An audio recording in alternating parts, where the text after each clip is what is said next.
because we're welcoming in Randy Cross. And I'm not trying to age him here, but growing up and watching Randy and watching Roger and Joe and Steve and Tom Rathman and Keith Fonor and all these amazing 49er players. Like there's a sense of comfort. Like they were winners. The 5 rings, not the last 2 losses, the 5 rings. He is Niner royalty. He is football royalty. We are absolutely honored to have him on. He is got a new podcast coming out, the Randy Cross Show. We want to make sure to plug the heck out of that. He's a Bruin too, Dave. And that's where you love him. It's Dave. It's Jason. Good morning, Randy. How are you, sir? I'm doing great. Thank you very much. I appreciate it. How I know things have changed over the years and it's just insane now, but I imagine pressure is pressure. How were you generally during Super Bowl weeks as it got closer? I was more nervous probably like tonight and tomorrow night of those weeks, all 3 times. By the time I got to Saturday, I'd almost kind of peaked and then had to get back up again. It was in the process of getting ready because with all the, and it's even worse now, but with all the ancillary BS you've got to put up with and do during the course of these 2 weeks, it's hard not to kind of hyper focus on the game. And when you do that, it kind of mentally wears you out a little bit. So right about now, I'd be a little bit mentally worn out, physically fine, but mentally worn out. And Randy, did it help, I guess, the second time? The third time you knew what to expect, but it's still maybe every year was a little different. Did experience in being there before prove beneficial for you? It helped some. It did, especially when you get to Friday and Saturday. When you get to Friday and Saturday, and if you've never done it, I think it's a little bit more challenging. But if you have done it, you at least kind of your body, you know what's between your ears, and what's going to help you relax or not get too hyped. Were there things that maybe you learned? I mean, you were the pros pro, so I doubt you were out, hanging one on the night before, but were there things you learned as you played in multiple Super Bowls where, I didn't do this last time, I need to do this with my sleep, or I need to schedule this stuff kind of better with my mental health, my physical health? Did things change for you as you progressed? Well, each one was a little different. You got to remember, my first one, the NFL had the ingenious idea of putting it in Detroit, Michigan. Pontiac Silverdome.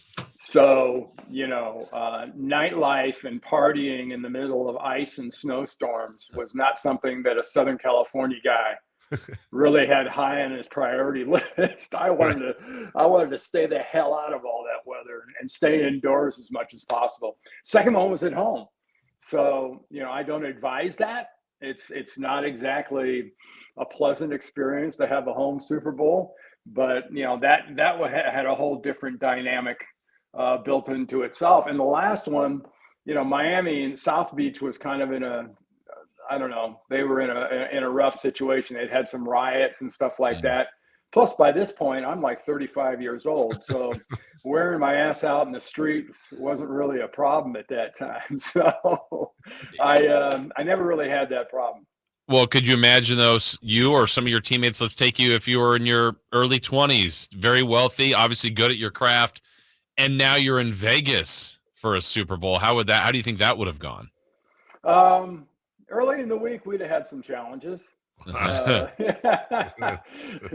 to put tethers on some guys, but it has its own sort of challenges. I think Vegas has gotten so over Vegased in these last 10, 20 years that it's probably a little bit easier not to get exposed to all the crud that's going on. I mean, you're not going to be hanging by the pools and hanging with the big parties and doing all that stuff. I don't think. I think it, especially once you get to this time of the week. Randy Cross with us. Randy, let's get to the game a little bit. Not only is Randy kicking ass on the field, but also a nice distinguished broadcast career as an analyst, a radio host. So you can break it down from all angles. Let's start, obviously, Niners Chiefs. The Niners slight favorites in this one. Just full disclosure, obviously, I'm a diehard, lifelong Niner fan, I'm having trouble understanding why they're the favorites based on who the Chiefs are and how each team has performed in the playoffs. Yeah. Am I missing something there, Randy? Yeah, that whole 1.5, 2 points or Yeah. whatever it is by now, it goes into that category, and you see it on TV all the time, especially the pregame shows. One person on the panel, although he's about the line, goes, I can't figure it out. Somebody knows something I don't know. Yeah. And after watching the games, especially let's say the divisional game and the conference championship games, and you take these two teams, you put them side by side, it's hard to say that the Niners are going to be a team you're going to look at and go, they're favored. Yeah. I think by potential, by what they've done at times during the year, yeah, you could say that, but not from recent efforts, not even close. I mean, their defense hasn't necessarily been very good. I mean, they went from 90 yards a game to 160 yards average the last two games, allowing against the run. I mean, they got gashed. And offensively, they were sputtering. They were not consistent. Something they were basically all year long was consistent, and they haven't been that. So I'm with you. I was pretty shocked when they came out as the favorite, and they've held that, the whole week. So I think if you go pure talent to talent, maybe there's a rationale, but not from recent results. Yeah, and then the other part, Randy, what a lot of people do, and I understand why, there's so much value and a premium on quarterback play. Now there's already discussions about Mahomes and the GOAT, and when you've got him, he's the defending champ, he's been there, he finds ways to win. It's tough to bet against him. When you watch him play, what do you think makes him so unique and already being put in some of these GOAT conversations? Well, for starters, I'd pump the brakes on the whole GOAT thing. We're all pretty quick to mention that, but I think the most impressive thing to me is not the fact that he throws off so many different platforms, which is incredible that he has that ability. And, obviously genetically, he's got that pro baseball player from his dad kind of in him where he can fire his arm from any angle. What really stands out to me about Mahomes is he's got such confidence, and he shares a brain with Andy Reid. Mm-hmm.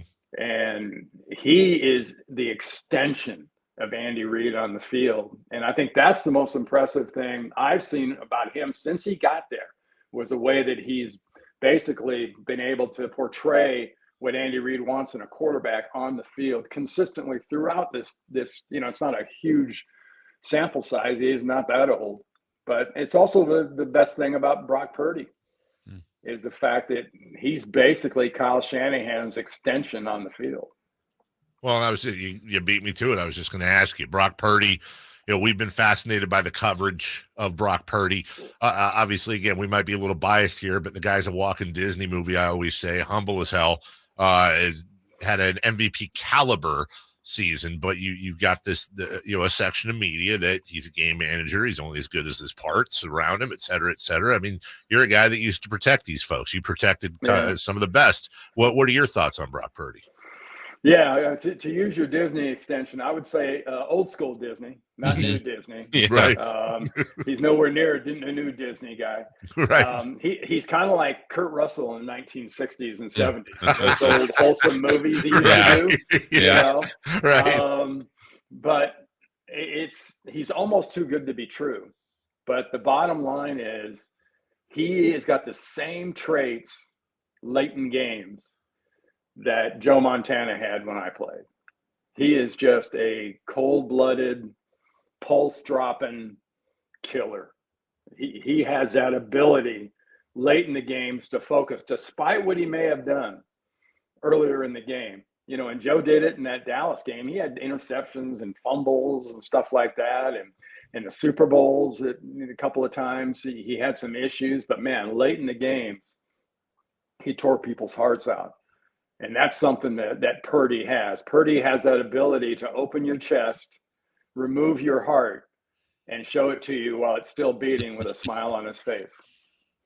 You're not going to get much better. You're not going to get a better compliment than that all week. That's for sure. Randy, As we said earlier, whether you were filling in for Hank Stram on radio, Don Crickey, working with him in CBS, and all throughout your broadcast career after your wonderful Hall of Fame college career, and then the NFL career after that, the 3 rings. I mean, the decorations just keep going, and now you're moving on, and you're in the podcast world, my man. How's that going? I've really enjoyed it.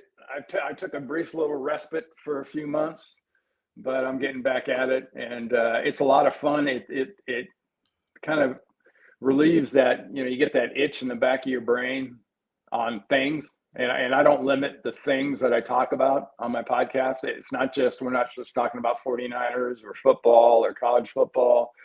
A lot of stuff about traumatic brain injuries and a lot of stuff. I try to stay off that third rail politics. Sure. Only because it alienates people so much. And it usually elicits out of a certain percentage of your audience a 2-word response, and starts with F and ends with U. But it's a lot of fun being able to kind of express yourself in an open format, which, as great as radio and TV can be at times, you don't have the freedom to express yourself quite as much as you'd like at times. Well, you're always welcome here. We'll be happy to plug that on our social medias as well. Good luck to you. Not that you'll need it. And no. Hey, thank you. Yes. From a kid growing up and watching a lot of success. And I just thought we were going to win a ring every few years, Randy. It's been 30 now. So maybe this weekend's where we get another ring back in San Francisco. Yeah, after those last 2 experiences, it makes you really appreciate the 5-0 part. Yeah, exactly. For sure. Enjoy the game this weekend. Enjoy the podcast. Hopefully we get 6-2 next. Thank you, sir. Oh, take care. They're getting 6 this weekend. That's what I'm talking about. All right. Thanks, Randy. Thank you. All right, no problem. I'm pumped. They're getting 6. Reminds me of, I don't think I need to say this, but that is we're clipping that and sending that out, I hope. Yeah. We're clipping that and sending that out. You got Randy Cross comparing Brock Purdy to Joe Montana and then going into detail about it. Yeah.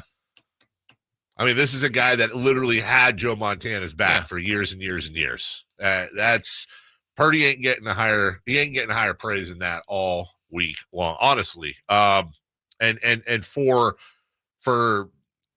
Brock, you got to think, not that he pays attention to this stuff, but his confidence is on fire right now.